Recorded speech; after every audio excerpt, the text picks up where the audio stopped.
fairly good idea. A lot of bands go in and just spend hundreds of thousands of dollars trying to figure out what to do. Whereas when we go in, we're not afraid to spend time experimenting, but we have a pretty basic idea of how the songs go, what we want to do, and any extra time spent is just trying to figure out a neater way to do it or something, instead of just going in the studio blind and stumbling around in the dark.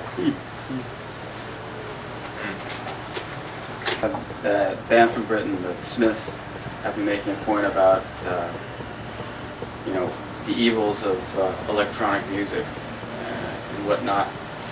So go on, not okay. だからその最近の You would all disturbed by the high tech, the innovations and stuff in music. They can be utilized in a really neat way. I mean, Stevie Wonder uses all kinds of electronic stuff and it sounds great.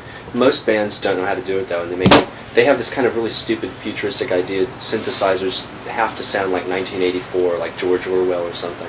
And instead you can use the technology in a neat way that most people don't. I'm certainly not afraid of technology. I mean, we do use electric guitars and we use a studio and all kinds of studio trickery, but you should use the technology, not let the technology use you.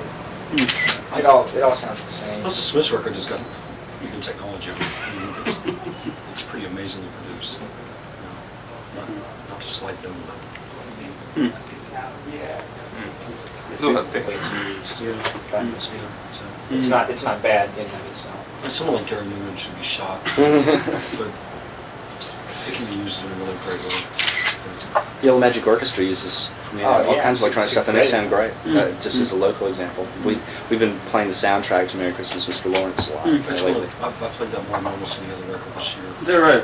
And it's a great, it's completely technical, but it's there's craft work. We like craft work, and they've pioneered the whole thing. But there's a real human feeling to it. Laurie Anderson. Thomas Dolby. Her new record is incredible.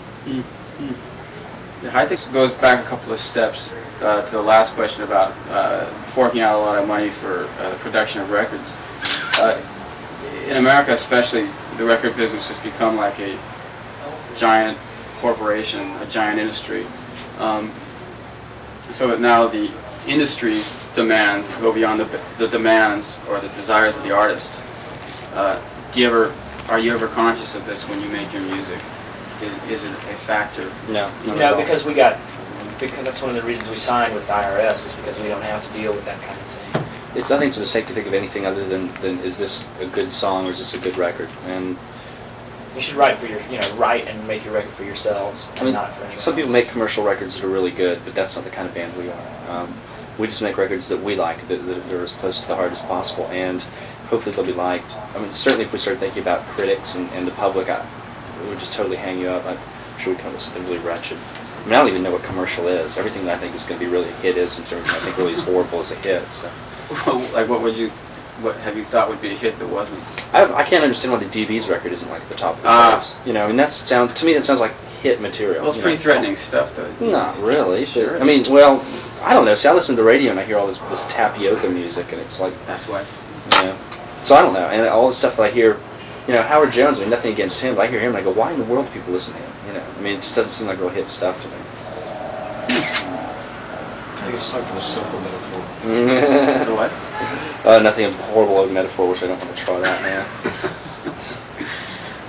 Any heroes? I like Roy Campanella. He's a baseball player.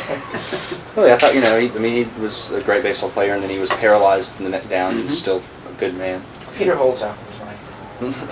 Pardon me? Peter Holzapfel. That sounds very familiar. He's the guitar player and singer and songwriter for the DBs. Okay. Yeah. What else? How about you? I can't think of a hero. See, these are when I was a kid. Jimmy Pearsall's another one. He's the baseball player for the Red Sox. Okay. Yeah, well, he ended up the Angels. He was at the Red Sox Angels. He had a nervous breakdown. Was mental depressive. And would, go into the stands and beat people up and cry on the field. But he pulled himself together. And he's a sportscaster now, and he's a real. Was that right? I saw him on TV. He's a real critic of.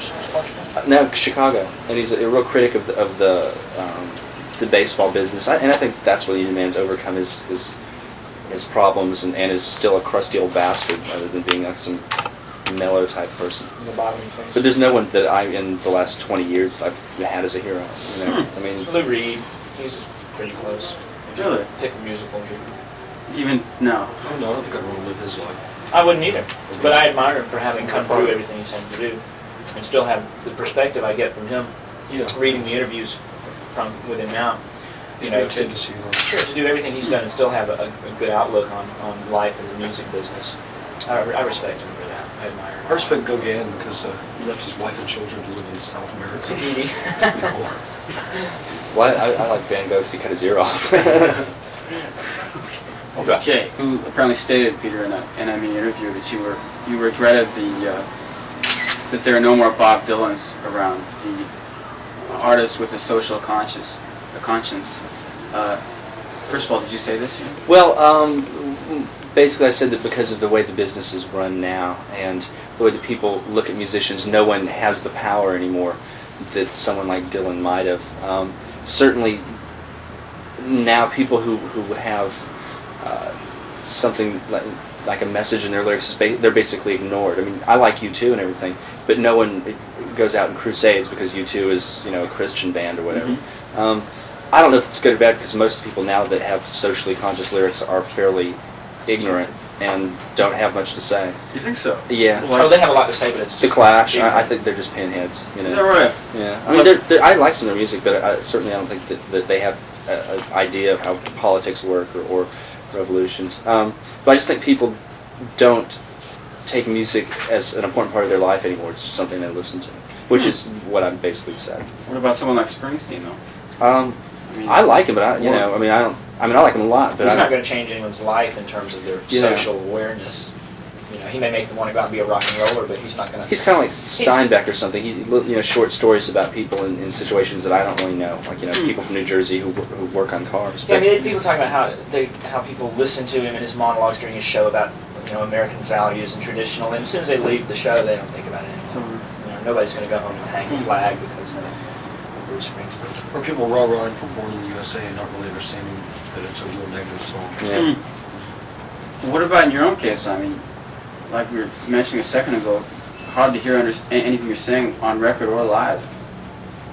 What about this idea of getting across the message or the idea behind the lyrics?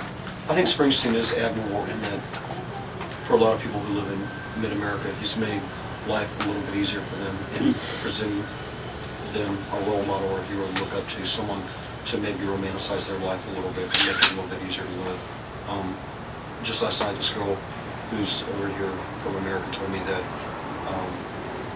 Murmur got her through a real bad period with, you know, the breakup with her boyfriend or something like that. In that way, you know, I think it's kind of cool. It's our stuff is more personal, and I think on the new record, especially, you can understand more where the lyrics are, you know, the directions of the songs and what they're about. It's more personal stuff, and it's probably taken in a more personal manner than Springsteen, who again we all like, but is more less personal, specific, and more socially relevant or whatever. I think that in both ways there's something that people can get out of the music that moves them and that they can relate to. I don't think you have to speak about a certain class of people to reach people. As a matter of fact, I think it's more easier to relate to if it doesn't have to be about like guys who drive around in cars and are losers. What about in your own? How come you don't include like lyric sheets from the records? None of us ever Why liked do it. people include lyric sheets? Well, so you can get an idea of, you know, what's going on, because the music itself does convey something. And like, you know, in your performance yesterday, you could really feel some drama. Well, that's it. Some tension building up. I don't. That's it. I don't think. I mean, I think on the records, you know, live it's harder, but on the records you can hear a fair amount of lyrics and pick them out and understand what's going on. I don't think that a lyric sheet. Lyric sheets, I always hate them It because really trivializes the words. you know, you look at it, to take you know, the- in, I think so. part of what rock and roll is obviously music, and to take the words. I mean, look at most opera. If you've ever, I've been to a couple operas because my brother's a classical musician. They look horrible if you have the words translated now. You know, it's the music the music and the words together that make the passion and the energy and the message. To have them separate just kind of negates it. It's as if saying this magic thing that hits you out of the radio just in one blow. It's just like a jigsaw puzzle. Well, here's the music and here's the words, and let's put these two things together. It should be a whole thing. It should move you totally. Music and lyrics together. Being musicians in this business, I'm sure your lives change a lot once you start selling records and becoming a part of the whole structure. Have you ever felt it's tough, or have there been any change that you haven't been able to No, I keep think up with. I think most of the musicians